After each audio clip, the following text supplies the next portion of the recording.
Hello, in the last two videos, we covered the first two steps of the assessment process, student learning outcomes and the curriculum map. Today, we're moving to step three, instruments.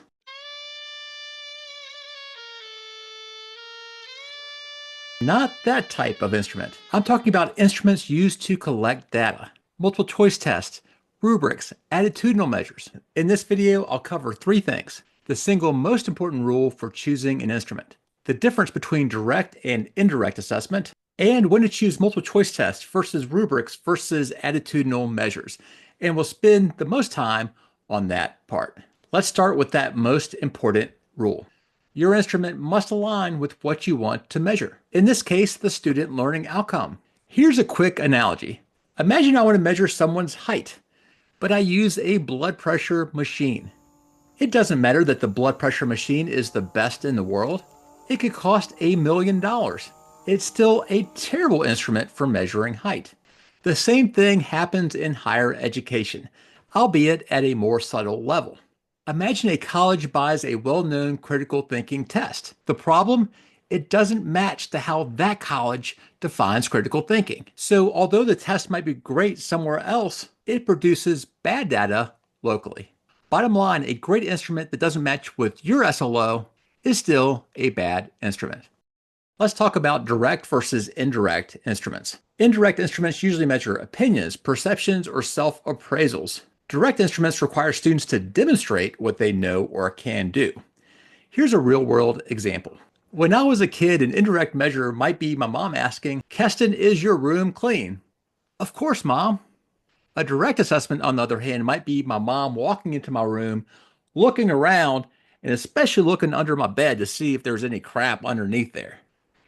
You see the difference? So one is more of an opinion, and the other is more of a direct way of ascertaining whether or not, in this case, I clean my room. In higher education, it might look like this. On a scale from 1 to 10, tell me how well you can write.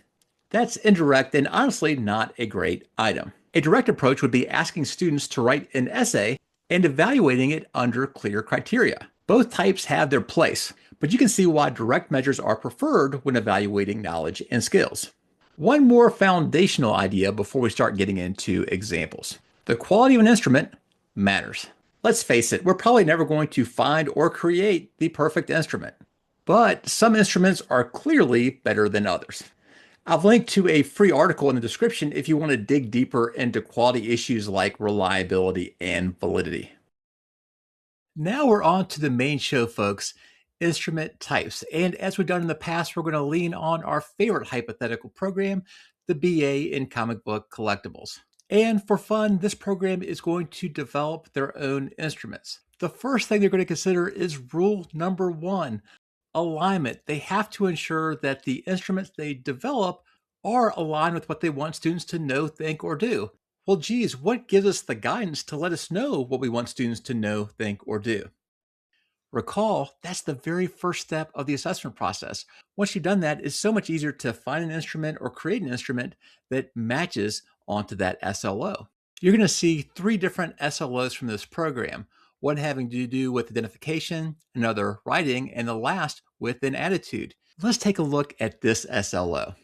Students graduating from the Comic Studies BA program should, by memory, be able to identify the comic books in which major Golden, Silver, and Bronze Age superheroes first appeared. This SLO is solid because it gives us many clues. Note the identify. So identify typically corresponds with Bloom's taxonomy's knowledge level, and multiple choice tests do a reasonably good job at this. In the next step, based on the SLO, we may create a test blueprint. Remember this part of the SLO? We're looking at first appearances of Golden Age, Silver Age, and Bronze Age comic books. A test blueprint will give us an idea of what percentage of the items should fall in each of these categories.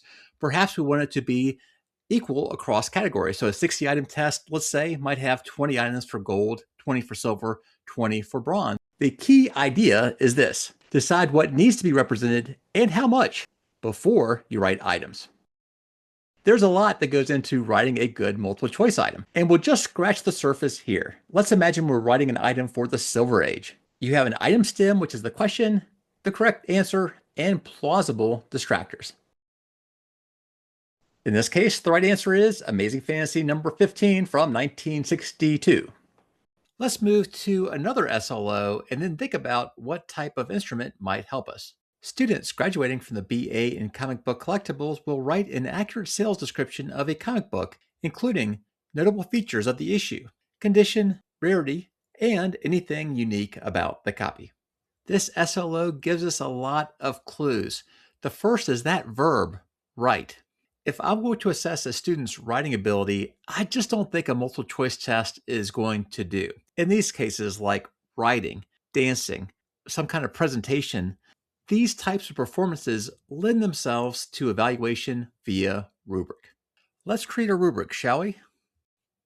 So in addition to writing, we have this information about what that description should look like. The descriptors can be translated into something we call criteria, which I'll put on the left-hand side of the page.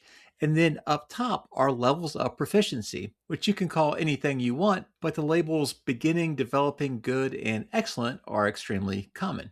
What we create is this matrix where we have criteria on the left-hand side and at the top levels of proficiency, and where they cross is where we need to fill in behavioral descriptors. Here's an example where I flesh out the behavioral descriptors for one criterion. Not only can a good rubric help evaluators rate these written descriptions, they can also help students too.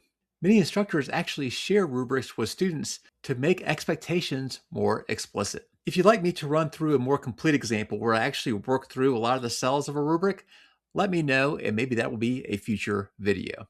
Let's move on to the last SLO. Students graduating from the BA program in comic book collectibles will be comfortable with the major aspects of comic retail, including grading, estimating value, writing sales descriptions, building relationships with customers, and keeping accurate accounting. Note that we're getting at students' attitude, their comfort level.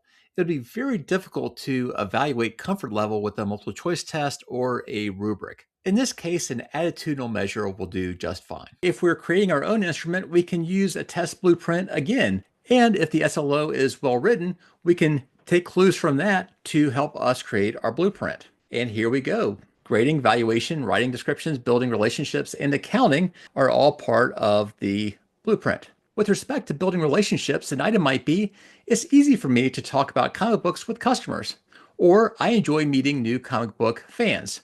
The students then rate their agreement using a standard scale like strongly disagree, disagree, slightly agree, agree, and strongly agree. Let's zoom on out. One final warning. You might select a strong multiple choice test or create a great rubric or use an awesome attitudinal measure. But I've seen great instruments that match their respective SLOs create terrible data because the data collection was deeply flawed. If you want to learn the fundamentals of data collection, check out this video. Thanks so much for watching and I hope to see you around real soon.